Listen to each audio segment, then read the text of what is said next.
Welcome to The Real Math of Business with Eleanor Bennett, where you plus this podcast equals better decisions. I'm Eleanor Bennett, speaker, author, and leadership expert. I work with chief executive officers and chief financial officers, really, to help them create universally investable companies where people serve people and the math just works. This week, I am chatting to not one but two guests, Dara Simkin and Tāne Hunter.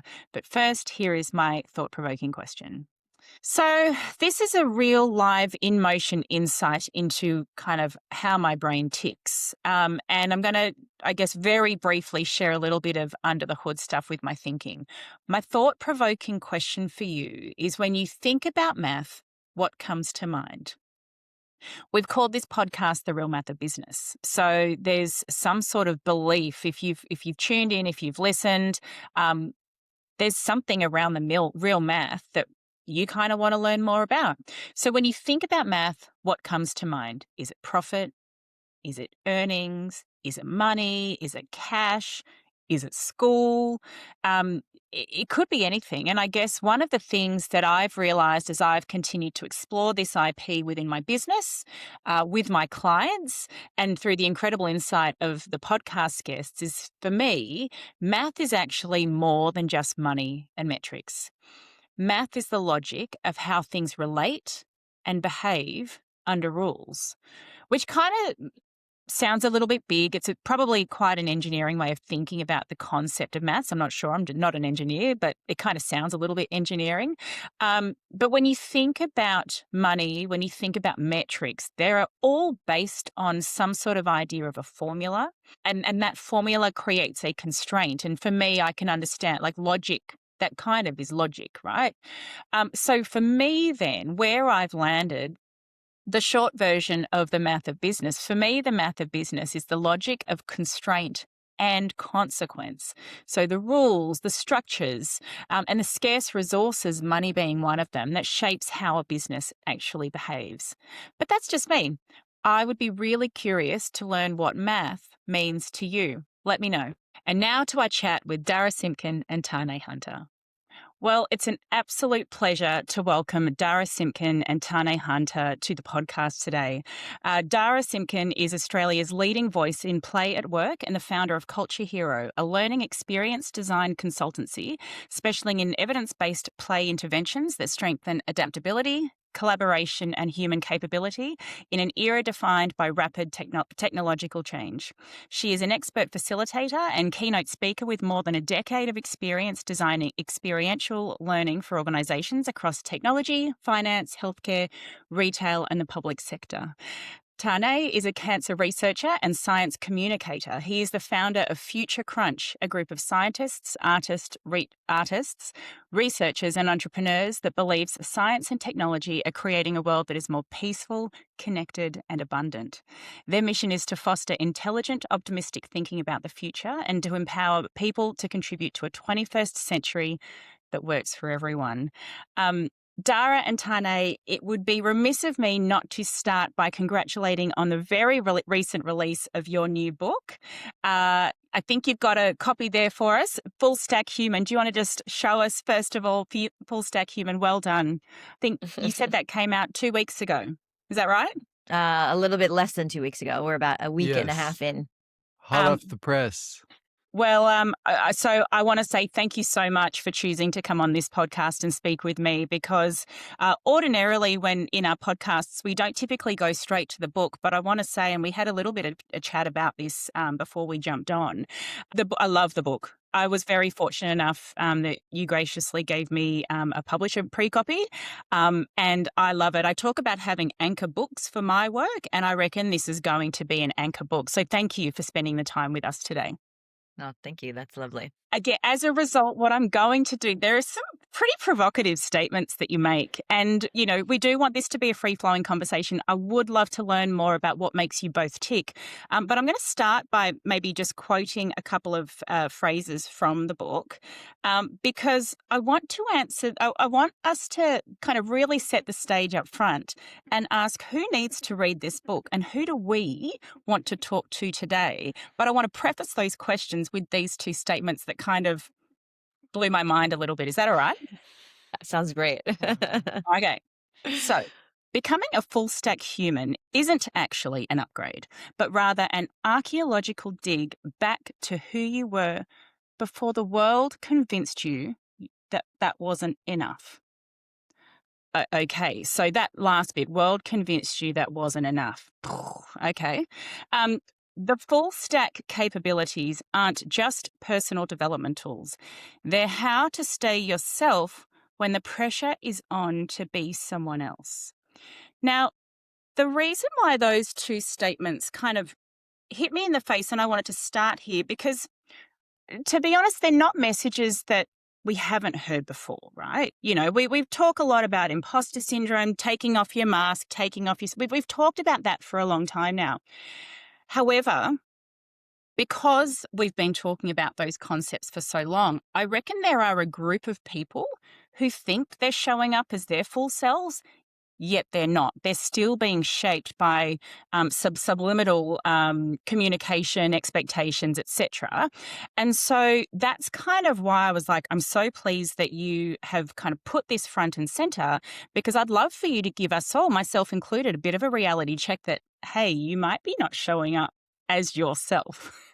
So with that in mind, maybe, Dara, I'll start with you. Who needs to read this book? And maybe then, Tāne, you can pick up on the who do we want to talk to today in this conversation as a result? I think that this book is really relevant for anyone who is feeling the pressure of the 21st century lifestyle. I think anyone who is working, has a mortgage, has bills, is basically just, living in this grind that we've created, over hundreds of years based on the systems that exist around work, government, school, any institution that we have been subjected to is really removing our capacity to fully embody what it means to be a human being. And I think for me, from a provocation perspective, we are so far removed from how and who we are as human beings, from how little we move to how little we're able to connect face to face, to the way that we access our own inner playfulness. So for me, this is really anyone that's just kind of sitting there. If someone asks you how you are, you say you're busy. If you feel exhausted, overwhelmed, stressed, any of those sort of adjectives to describe your life, if those connect with you, which I do believe, it's not necessarily just white collar workers. I would say blue collar workers are feeling that as well. Like, technology is here. It is intense as hell. We have no idea what's happening with AI, and it creates this uncertainty and this fear because we don't know what's going to happen. And so for anyone who is feeling this really intense uncertainty or this exhaustion or overwhelm or just feeling disconnected from their body, themselves, who they are, like, this book is for you. So I think pretty much anyone living in the 21st century. Yeah, and I think what's kind of clicked in my head, just given what you've said, is you've kind of made these kind of bold statements that people probably have a reaction to. Dara, how dare you tell me that I'm disconnected from my body? Like, you don't know me. But what you have done is you've told me also the symptoms. We don't move enough. We're not connecting face to face frequently. We're not accessing our playfulness as much as we could. And I think that's the bit that people could go, oh, oops, that's Yeah. me, right? So I love that. Thank you for kind of unpacking that for me, because now I think, yes, that's me. But secondly, I think you're going to help people that are watching this also go, oh, that's me too. So with that in mind, Tāne, who do we want to talk to today? I mean, Derek kind of summed it up. Everyone. Definitely in this era of rapid technological change, a lot of people are fearful of technology and feeling overwhelmed. And I think, a lot of us sacrifice our humanity for success, and we try and out-machine the machines. But when we try and do that, we lose one of the few advantages we still have, being messily, authentically, genuinely human. And one of my favorite biologists, E.O. Wilson, has this quote, which I think sums up our tension around the current era pretty well. He says that the problem with humanity is that we have Paleolithic emotions, medieval institutes. I'm sure we can all agree on that, but godlike technology. And technology is growing exponentially. We've seen more growth in the last 100 years than we have in the last 10,000. But our brains, from an evolutionary point of view, haven't had a reasonable update, a meaningful one in, tens of thousands of years. The same neurological architecture that was used to, detect predators on the savannah and the jungle are now using to process the endless notifications, WhatsApp, Slack, TikTok.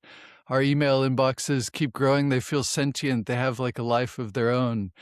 Back-to-back video calls. And so this really shuts down parts of our brain for critical thinking and emotional connection. These notifications and all this stuff, performance reviews are almost indistinguishable from a saber-toothed tiger. And when that alarm is constantly going off, which it is for most of humanity, our ability for creativity, connection, curiosity, and clear thinking really just go offline. And so I think most of humanity could really benefit from reading this book. I think I want to caveat this kind of opening as like, we're not here to shame people into feeling like this is your fault, right? And I want to be really explicit about that. Like, Tāne and I did not write this book to wag our finger at people. This is really just about like, hey, we exist in this environment and in this space, and it's not our fault.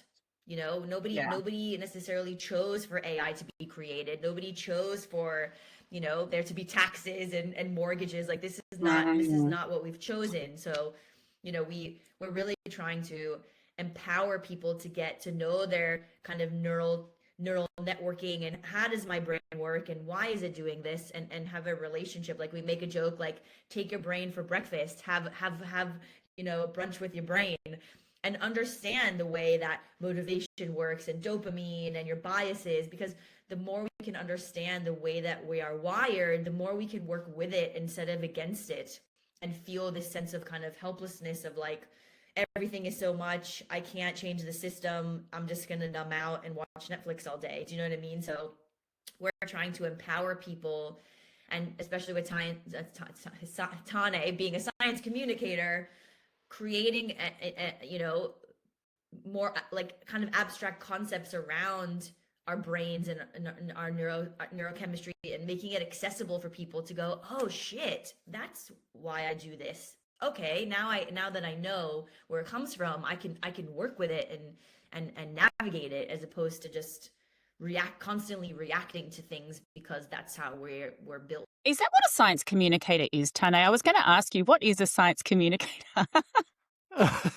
Well, a nerd who has a good understanding of science, but actually has communication skills.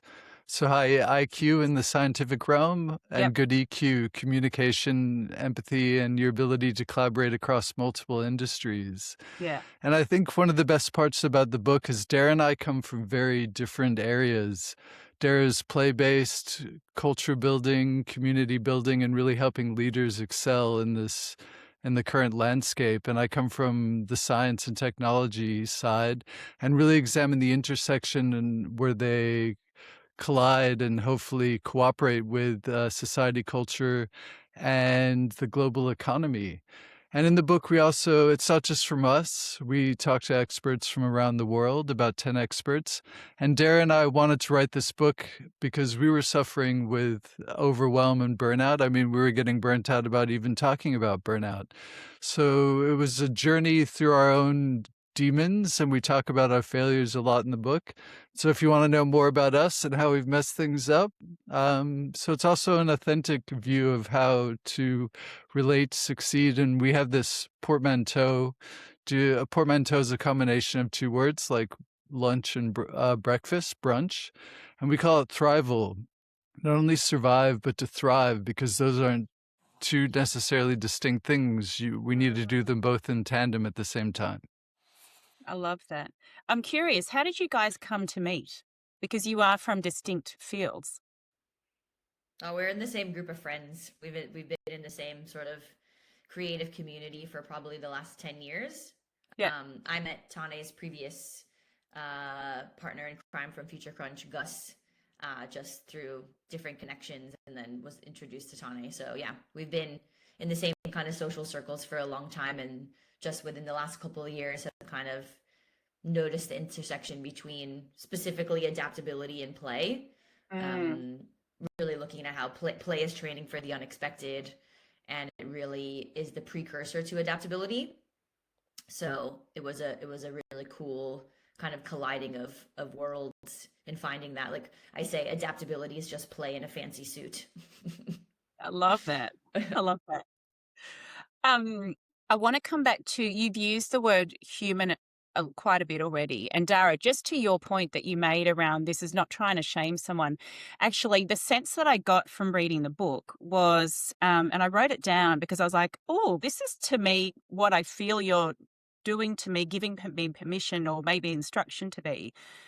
You're bringing an intentionality of how to be human. Like, we kind of get born and we go, right, we know how to be human because I'm born. It's a little bit like talking. Oh, I'm a great communicator because I've been talking since I was 18 months old, or however old you are when you talk, right? And when I was reading your book, I definitely didn't think that you were trying to shame me. There were moments where I thought I was being caught out, and I think that's fun. Like, I kind of go, whoops. I find that quite fun. But I did kind of go, actually, this is really telling me how it's empowering me with the tools and with the knowledge, and then therefore the insight as well, that I can choose to be more human in the way that I want to be human. I don't need to just go with the flow, and I don't need to just be dragged along by the next best thing. I don't need to be caught up in the fear mongering that's going on in social media and the formal media. I can actually make better choices around how I be a human. That was kind of my interpretation of what you were presenting in your book. So, Tāne, I want to come back to that quote that you shared. Remind me, who was the guy whose quote it was? Evolutionary biologist E.O. Wilson. E.O. Wilson. Yes. Okay, wonderful. And it was, if I get it right, it was around, we still, and I'm going to not quote it, I'm just going to say what I heard. It was something to do with, we still have Paleolithic emotions, yet we are being handed godlike technology. Did I kind of get the crux of it right? Yes, we're evolutionarily ill-equipped to deal with the rapid pace of change. Correct. Yeah. So, like, we're still back in the dark ages, and we've got like these incredible, shiny new ethereal tools that we can't even see anymore, right? So when you said that, I was like, of course we're stuffing this up. Because I'm reading Dan Pink's book. It's not one of his recent ones, A Whole New Mind. Have you guys read that one? Yeah. And he's kind of reminding me that a lot of our understanding around the brain is still really recent. So if we go, we've still got the same brain that we had back in the dark ages. We're only just recently learning about the power of the whole brain and how it, how it works, how it interacts, and how we do need to use our whole brain. And so you're absolutely right, Tāne. We're being handing these shiny new toys, which, let's face it, we love shiny new toys. And again, a little bit like being human, a little bit like talking, we think, oh, we can totally use these things, right? So I love what you're doing already, and you've done in the book, is you're kind of opening up my eyes to, holy moly, I am actually really or I'm less equipped. I won't say I'm ill-equipped. I'm less equipped than I thought I might be. And so all of my stuff-ups, you talk about you guys sharing all of your mistakes in the books. I mean, I've made a million, right? A million mistakes. And I go, okay, it's okay. There's a reason why I may have made those mistakes. Maybe this is all a bit of a stitch-up. Straight into the moving past culture change bullshit. And, you stick a swear word in a title, it's always going to capture people's attention, right? Particularly when you throw a rock at a topic like culture change. This is when, I was already excitable as you can tell, I was already excitable by the time I got to this chapter. But for me, when I think about how the real math of business as a philosophy, as a hypothesis has sort of evolved over time, This one really rang true to me. So, the statement you made was culture change isn't about getting people to be nicer to each other. It's about building the actual infrastructure that makes teams naturally think better, learn faster, and adapt quicker together.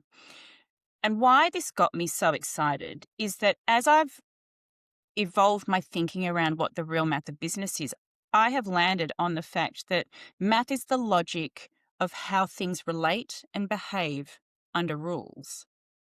So the rules in business, i.e., the infrastructure, right? And so when I read that, I was like, yes, that. Can you tell me, can you bust the culture change bullshit for us? Yes, 100%.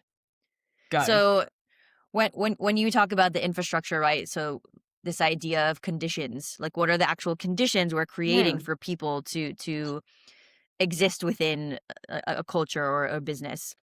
And when we map out the 5 capabilities in the book, which are serious play, strategic hope, intelligent optimism, radical curiosity, and embodied adaptability, businesses go out and they spend a shitload of money to find people with particular capabilities that are going to suit their role, right?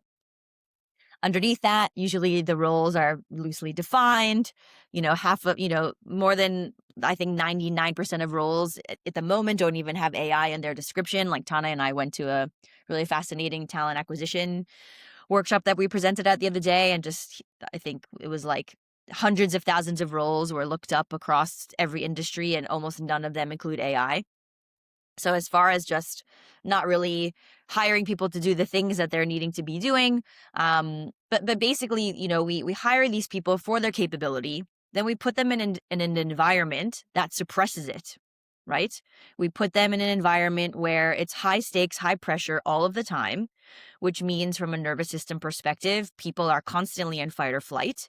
And when you are in fight or flight and your cortisol is pumping, your stress hormone is pumping, your amygdala is activated, you cannot access curiosity, creativity, imagination, which are all the things that we essentially need right now in business because we don't know what's going on. And so when we're trying to seek out innovative solutions and find answers and set a better path forward, we're actually not creating the conditions for people to be able to exist in a place, in their minds and in their bodies where they can actually be the thing that they need to be. So we bring them into these conditions where they're sitting at a desk constantly, they're siloed, there's no opportunity to have blue sky thinking. Everything is get it done right now, super important all the time. And then we have businesses who are essentially funding suppression and recovery simultaneously. So they're putting in wellness apps and resilience training and workplace perks. And it's just a humongous band-aid over what the root cause and the root conditions are, which is people are being set up to fail in this paradigm that exists around what work is, right? And if this is a gross generalization, not every organization is this way, but I would say it's more of the rule than the exception. So we're thinking that it's a people problem. We're trying to retrain people, do another capability framework, another performance, whatever. And it's like, hold the phone. Let's look at the environment with which people are existing in. And they're fried and frazzled and overwhelmed, and they just can't do their job well because their capacity is, it's like, if the size of their cup essentially is like a leaking sieve. So I think when we talk about culture change, it's more of a restructure of this role and that role, or a transformation is bringing in another framework. But it's like, so often these people are sitting in their ivory tower. They have no idea what's happening on the ground between people, between teams. And they're just building something out that is, again, fueling the ROI, the KPI, the bottom line, whatever you want to call it. And it's not human centered. You're not actually thinking about the people that are existing in this system and how this is affecting them. So, and what's insane is that it doesn't take long to get people into a better frame of mind. It doesn't take long. That's what my business is all about. You know, Mm. I can change an environment and the way people feel within 90 minutes, even sometimes an hour, just by creating a different space for them to have permission to play, to discover, to share, to connect, to collaborate. So I think what is being invested in is just wrong. You know, you can't expect a fried person to go and be trained in resilience. It's like basically telling them that they're not resilient enough. And it's like, it's not Right. their resilience, it's their bandwidth. They don't have capacity.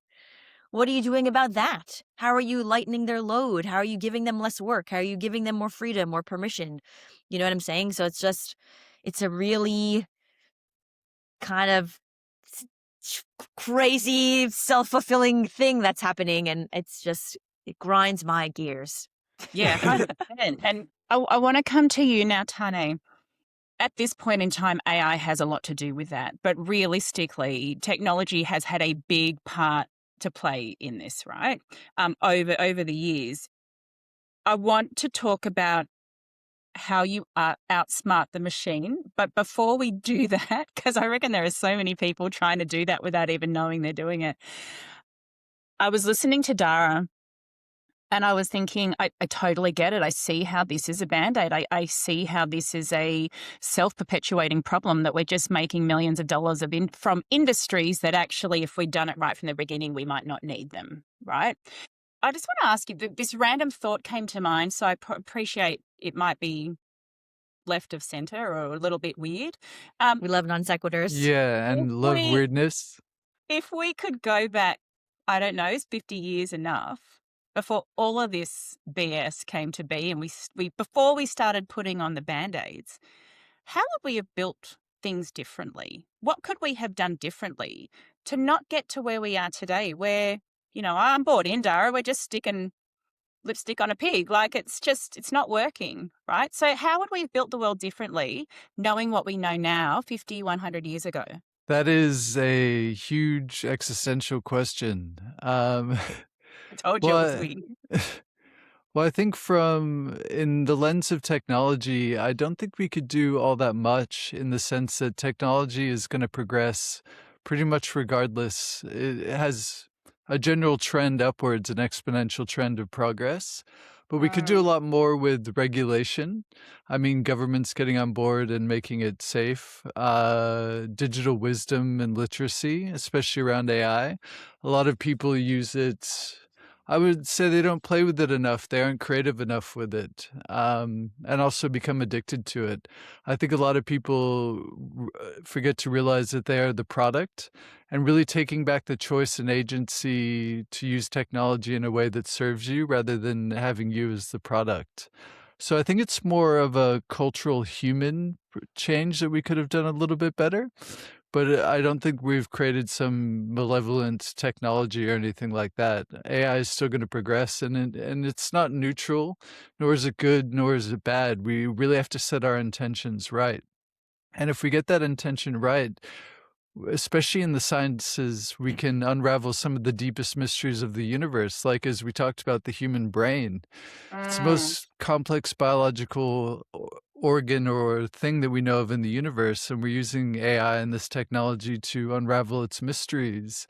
And in the book, we start off, one of the first chapters is navigating the maze of your mind. So it goes through a bunch of cognitive biases that we all have, but understanding the way we think and the way our biases can affect us, we call it bias elasticity. You can use your cognitive biases to serve you. And there are 188 known cognitive biases, so there's a lot to deal with. We don't go through them all, but I think the understanding of what makes us tick and why we react to certain things is powerful. I mean, even just to name one, negativity bias, we're evolutionarily hardwired to react to the dramatic and negative, and in particular, the media knows this. If it bleeds, it leads isn't some cutthroat colloquialism coined by lizards in a boardroom or cutthroat tabloid editors. It's a potent evolutionary truth that lies at the heart of the mainstream media. And I think when you understand that, you can free yourself from just going down negative news rabbit holes, and which often breeds apathy, hopelessness, and hate. And those emotions don't create solutions. So I think the more we can use AI to unravel the way we work as human beings, I think the better off we'll all be. Doesn't really answer your question, what could we have done differently? But yes, and go ahead, Dara. So I would argue it's not 50 or 100 years, it's 500 years. And I think we can thank the Puritans for the way that they framed work as salvation. And also the Industrial Revolution, when we started to treat humans as machines, right? And having, conveyor, and conveyor belts and that sort of way of creating products and things like that. So for me, it's really a twofold scenario where we've created this idea that, or this zeitgeist that work is everything. Because when you think of like the Renaissance period and that way that people lived back then, that was all about art and creativity and people in the streets, and it was just there's like a really famous image. I can't remember who the painter is, but just hundreds of people in the streets with like hula hoops and juggling, and just like this period where it was sort of this golden era of humanity where everything was about creativity and exploration and expansion. And then we somehow got into, farming, and then the Industrial Revolution, and it was like hard work was how you showed up in the world, and what you identified your worth as, your value was your output.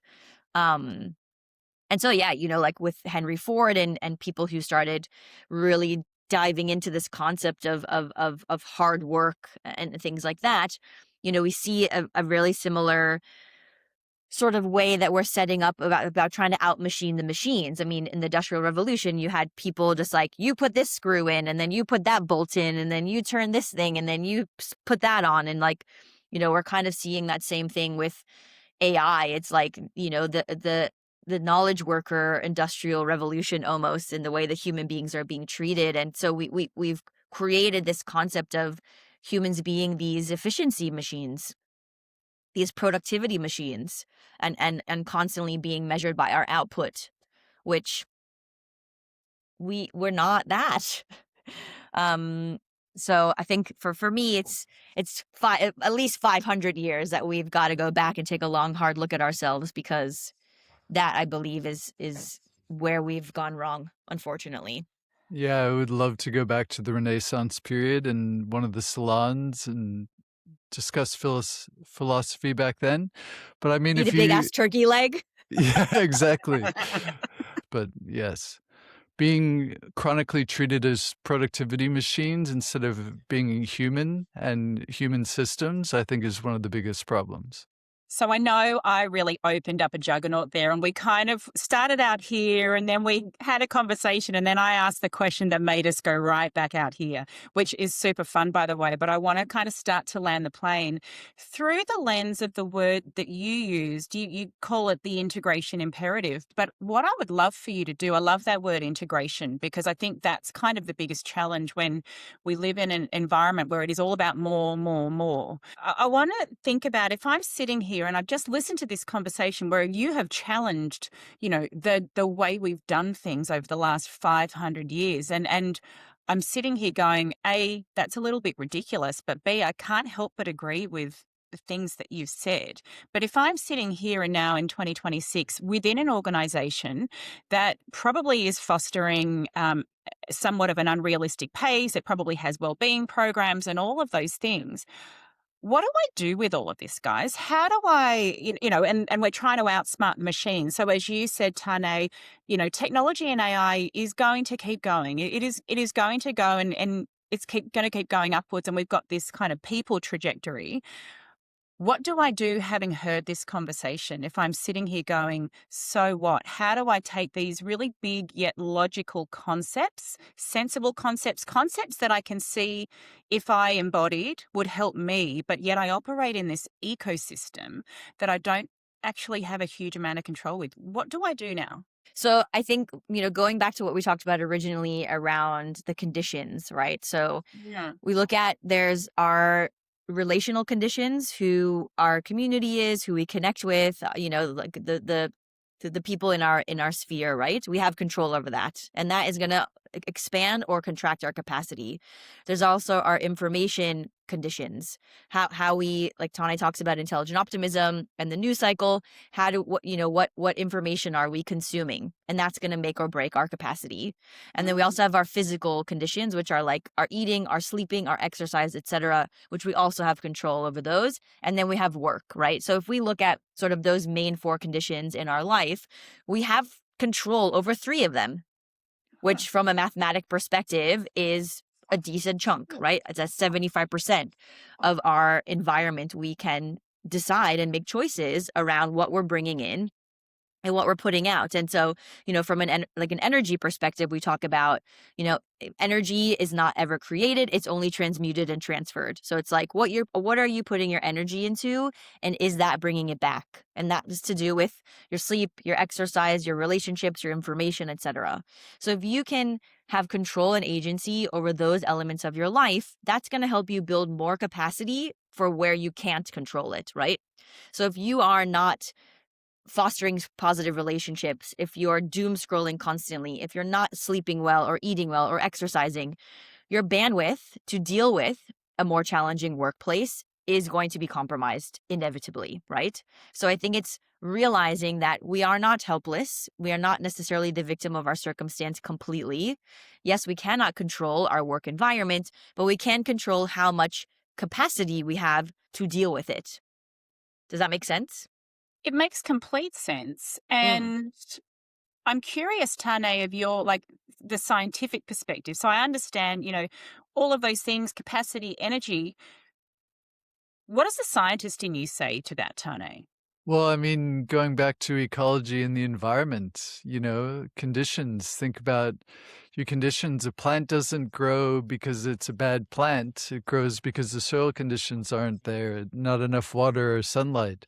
But if you restore the environment, give it an appropriate amount of sunshine, water, and soil conditions, it does what it's always going to do, is grow. And so I think really focusing on parts of the environment that you can control filters through to more capacity in pretty much any realm. So I would take an ecological, environmental approach to it. That's what I think about in science. Yeah, wow. I got to be honest, that wasn't where I was expecting you to go, but I love that. That makes 100% sense to me.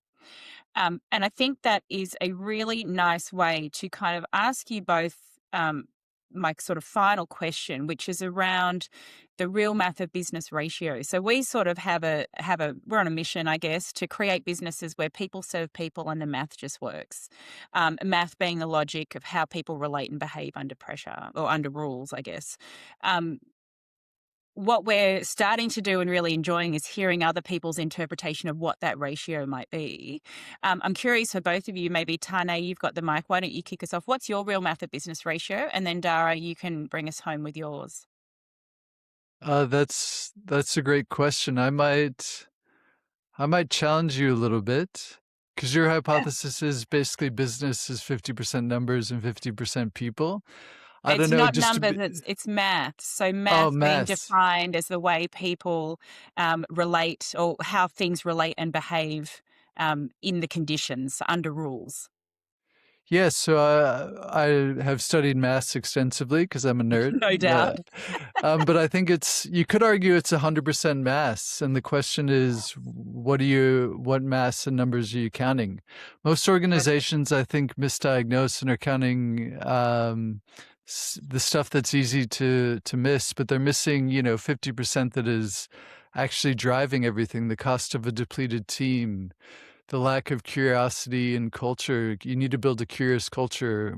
Of course, the productivity gap from fear-based organizations versus ones that are psychologically safe and foster collaboration and the ability to try things, get it wrong, share new ideas. These are all calculable. They just don't live in the places businesses are often trained to look. And the 5 capabilities we talk about in full stack human are variables that move the numbers most organizations can't explain. And they're really the people side of things. So can I just put that on record? You're 100% math? Yeah, just to be controversial, and I I'm love a that. data scientist and nerd, so yeah, I'll stick to my guns. I love that. Thank you. Beautiful. Dara? I just land the thing that we were talking about before I give my maths thing? Because I think when I was like speaking about the energy idea, the book is riddled with micro practices for people to be able to pick up as they need. So for us, Mm. if we're talking about overwhelm, the last thing we wanted to do was write a book that was going to overwhelm people. And so what we tried to do is really chunk down each capability into tiny little micro experiments. Try this, try this, try this, and make it more of an exploration and an experiment than a framework that you have to embody, study, understand, execute. Do you know what I mean? So I think when we talk about, what can people do for themselves, it's allowing themselves to have a play, to experiment and test and try and learn and fail. And like that is what it means to be a human, is to learn by doing, and like we don't actually learn when we're comfortable. So I just kind of wanted to land that as a takeaway for people of like, what can I do? Well, just try something very small, Yeah, that nice. feels accessible. Because again, you can't expect a fried nervous system to be able to immediately go and play or immediately go and be curious or hopeful. Do you know what I mean? Like you have to meet yourself where you're at, in order to then make those micro shifts. So I'm also going to be controversial. I'm going to say business is 99% humans and 1% maths, because if you don't have human beings, well, who the fuck cares about math? Who cares about boundaries and numbers if there's no human beings involved? And for me, human beings are what make work work. And if you don't pay attention to them and care for them and look after them and nurture them and help them grow, who cares about math? You don't need math if you don't have people. So I'm saying 99% people and 1% math. So I love that, because I think you both have just exemplified through your ratios exactly why we've had so much fun on this conversation. And why we could continue to have fun if we had more time. We've got 100% math, stake in the ground. We've got 99% people, 1% math. I love that so much. Tāne and Dara, thank you so much for an entertaining conversation, a really enlightening conversation. And, yes, I understand that you want to make sure that I feel okay. I feel fine. You're telling me all of these things I know, and what you're doing is giving me permission to have a go, and kind of take a little bit more control of my life and the conditions that I operate in, which I absolutely love. I want to nerd out with you more later, so let's make sure we have you back. But thank you both so much for your time today. Really appreciate it. And of course, I cannot leave this conversation without saying, if anyone wants to learn more about the two of you, what you do, and get access to this incredible book, what would be the best way to do that? Dara, do you want to start off? Yeah, we have a website, fullstackhumanbook.com, which has all of our social channels and things like that on it. And we're both very much on LinkedIn. And also my business is called Culture Hero. And I leave Tane to tell you where he can be found. Yeah, so my business is Future Crunch, so futurecrunch.com. You can find Tane Hunter and Dara Simkin on LinkedIn as well. And we also have a free resource that goes with the book. It's a diagnostic tool to help you understand which of the 5 capabilities that you may be lacking in. So it's kind of like a reference manual. You can just read a single chapter and try a few exercises in that. You don't have to take on the entire book all at once. And so, yeah, we don't want to add more frameworks and to-do lists and optimize your morning routine. Cold showers, everyone. So if we'll give you the link to the resources in the show notes. And yeah, get started. Stay human, everyone. Beautiful. Wonderful. Thank you so much, guys. Appreciate you. And what a great chat with Dara and Tāne. And this leads us right into our listener question. And if you want to submit a listener question, you can now email us at realmathofbusiness@gmail.com. Or you can leave a comment on YouTube or Spotify, and we'll hopefully get it into a future episode. This week's listener question for this episode is from India. Dear Eleanor, how are you? I'm well, thanks. My question is about knowing when to expand a business. I know it might seem obvious, but what are some signs your business needs to grow? And when growing, what are important things to consider? Thank you and all the best, India. Uh, that's it's a really tricky question. It's an interesting question, India. Thank you for asking it. A detailed answer, if we were having this conversation or this conversation one-on-one, I would be asking some quite specific questions to help drive what I think about it. Not necessarily the answer, but just what I think about it. But what I will say, India, it kind of depends on what stage of business that you're at. Are you startup? Are you in a stage of, huge growth and scalability? Or are you more at the more mature end? And are you happy in that level of maturity? Or are you at an inflection point when you want to take that next leap? So I think in terms of the initial part of your question, when to expand a business, I think the stage of your business is an important element. It also depends on what you mean by expand. But I think I just want to kind of lift it up a little bit to try and provide some helpful thoughts. I think the most important thing to consider is, what are you in business for? Like, what is the purpose and mission of your business or the business that you work at? And I guess then the follow on with that, in terms of kind of growth as a phase, as a stage, is the business attached to timeframes? So is there a desired sale or exit involved? Or is the business intended to be one that is around for a long time? Yeah. And I guess why that is important is there aren't too many businesses today that aren't growing all the time. Like, they're growing in some way, shape, or form. You ask anyone if their business is growing, no one's going to say, no, actually, we're dialing it back. Or they're not going to proudly say, no, we're plateauing, right? They're always going to say that they're growing in a particular way, because there are heaps of definitions of growth. There may be signs, depending on the stage of the business, depending on what the vision is, and, depending on how long the business wants to be around for, there will be many micro signs that your business needs to grow in a certain way. But in the absence of kind of being able to get into the nitty-gritty of where your business is at, India, I think if you're asking that question, you may need to go back and revisit your business purpose and mission, and just ask yourself the question, what are we here for? What is our intention? How do we want to contribute in a positive way to the community that we serve? Are we here for a long time or a good time? Once you've kind of reminded yourself of that, I think then you want to go in and take a look or refresh or develop your business strategy, because that will tell you if you need to grow. It will tell you, give you a sense of how you need to grow, and it will also give you a sense of what growth means at different timeframes. So that's kind of at the really meta level. What I thought I would do is also kind of give you some important things to consider when you are growing, which was kind of the second half of your question. There are 3 things that I want to share. Growing pains are real. Don't expect it to be perfect. Anyone that tells you their growth is not bumpy is lying to you. What I would suggest, because growing pains are real, you can't avoid them, make sure you try and set up a culture of reflection and reset. With our clients, we use the catalyst equation, which is really a very simple equation: intention plus action plus reflection equals growth. What we know about the companies that we work with is they're really great with the action. They're less good at the intention, like, what do we really want from this?